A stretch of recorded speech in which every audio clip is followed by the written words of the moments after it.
एक ही आधार व एक ही समांतर के बीच स्थित समांतर चतुर्भुज का क्षेत्रफल समान होता है। देखिए क्या है, पहले जानो दिया क्या है, पहले दिया जाने। ये कह रहा है कि ये वाला मतलब ये और ये समांतर हैं, एक्स वाई समांतर है ए बी के। अब हम एक्स वाई काहे लिख दिए हैं, ये इसलिए लिख दिए हैं कि ताकि यहां से यहां तक जाने कि मतलब पूरा, मतलब कहने का मतलब वह यहां से लेकर यहां तक इसके समांतर है। ये ना हो कि ये समांतर है ये समांतर नहीं है, पूरा ये उसके क्या है, समांतर है। और ए बी सी डी जो चतुर्भुज है उसका आधार ए बी है, यानी ए बी सी डी का आधार व ए बी ई एफ का आधार समान है। और दोनों है क्या, A B C D A B E F दोनों समांतर चतुर्भुज हैं, दोनों समांतर चतुर्भुज हैं, दोनों समांतर चतुर्भुज हैं। आप देखें जान पाए कि ये वाला इसके समांतर है और ये चतुर्भुज इसी आधार पर है, इसी पर है, और ये चतुर्भुज ए बी ई एफ वो भी क्या है, एक ही आधार ए बी पर स्थित है। पहले बच्चे जान ही नहीं पाते हैं कि प्रमेय का मतलब क्या है, कि मतलब उसमें क्या दिया है। आप केवल जान जाइए कि दिया क्या है, आधा ज्यादा काम खत्म। तो देखिए इसमें जान पाए आप लोग कि ये वाला इसके क्या है, पूरे के समांतर है, और ये चतुर्भुज इस पर स्थित है और ये चतुर्भुज इस पर स्थित है। समझे मतलब। अब जानिए करना क्या है, बिना जाने कोई काम करोगे तो कठिन तो लगेगा ही। आइए देखें क्या है। ये वाला क्षेत्रफल A B C D, area A B C D, और ये वाला क्षेत्रफल ए बी ई एफ मतलब area A B E F, A B E F, ये एरिया और ये एरिया आपको बराबर दिखानी है। मतलब कि चतुर्भुज, इस चतुर्भुज का क्षेत्रफल और इस चतुर्भुज का क्षेत्रफल बराबर है।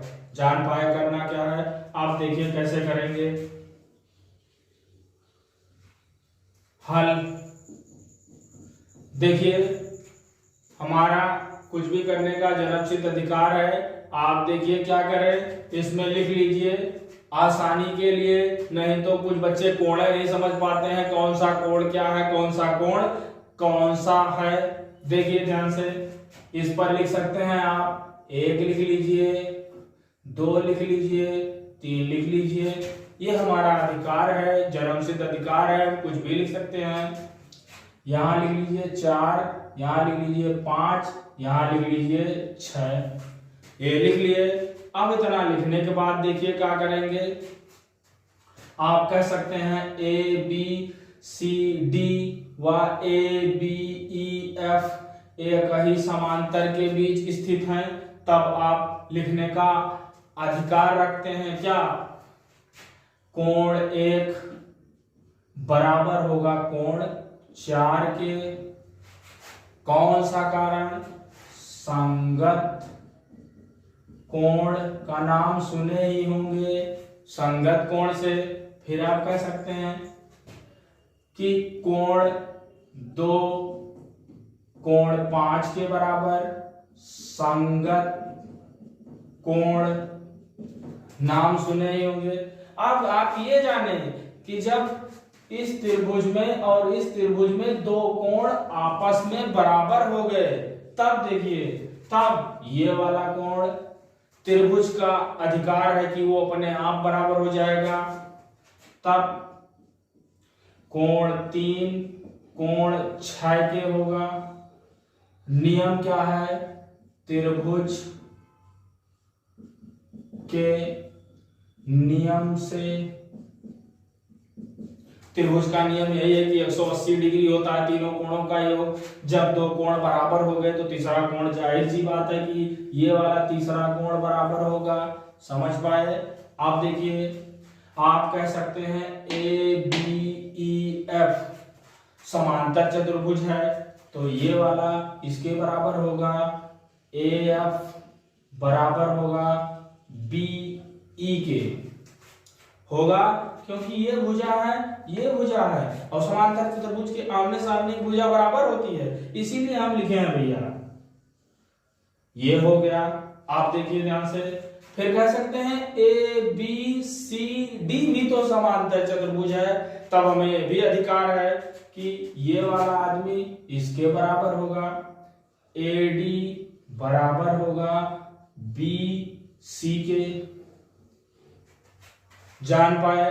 अब देखिए, ये इसके बराबर, ये इसके बराबर, और ये इसके बराबर, देखो तीनों दिया है, ये तीनों। अब हमारा लिखने का अधिकार हो गया क्या, कि भैया त्रिभुज AFD सर्वांशम होगा त्रिभुज BE और C के, BEC के। कारण पूछ सकते हैं आप, साइड एंगल, साइड सर्वांग सम। जान पाए? ये अधिकार हो गया का है, बाई साइड एंगल साइड सर्वांग सम। देखो साइड एंगल साइड, जान पाए? ये है सर्वांग नियम से कि जौन त्रिभुज ई हो वह त्रिभुज ई है, तब हम लिख सकते हैं, हम लिख सकते हैं भैया।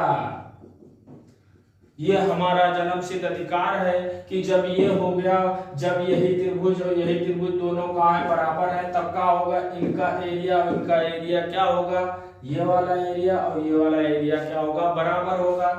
तो एरिया AFD बराबर होगा एरिया BEC।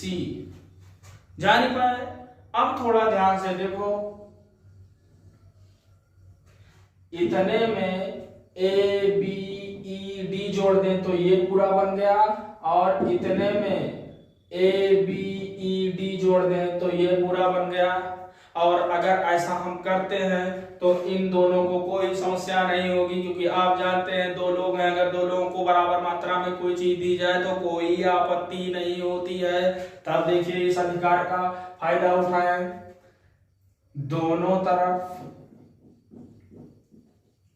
एरिया ABED जोड़ने पर, ABED जोड़ने पर, तब जोड़िए, देखिए क्या होगा, एरिया AFD में क्या जोड़ रहे हैं, एरिया ABED बराबर होगा एरिया BEC में कितना जोड़ना है, एरिया ABED। इतना करने के बाद अब देखिए इनको मिलाने से क्या बना, देखिए इनको मिलाने से ABEF बन गया, एरिया ABEF बन गया। और इनको मिलाने पर, मतलब इनको मिलाने पर ABCD एरिया बन गया, एरिया ABCD बन गया। जान पाए? आप ध्यान से देखिए, ये बन गया। तब देखिए, यही तो हमारा प्रमेय कहता है कि एक ही आधार और एक ही समांतर के बीच स्थित है समांतर चतुर्भुज, तो उनका क्षेत्रफल क्या होगा, समान होगा। जान पाए? तो देखिए यह क्षेत्रफल ये क्षेत्रफल ABCD है और यह क्षेत्रफल ABEF है जो ये है। जान पाए?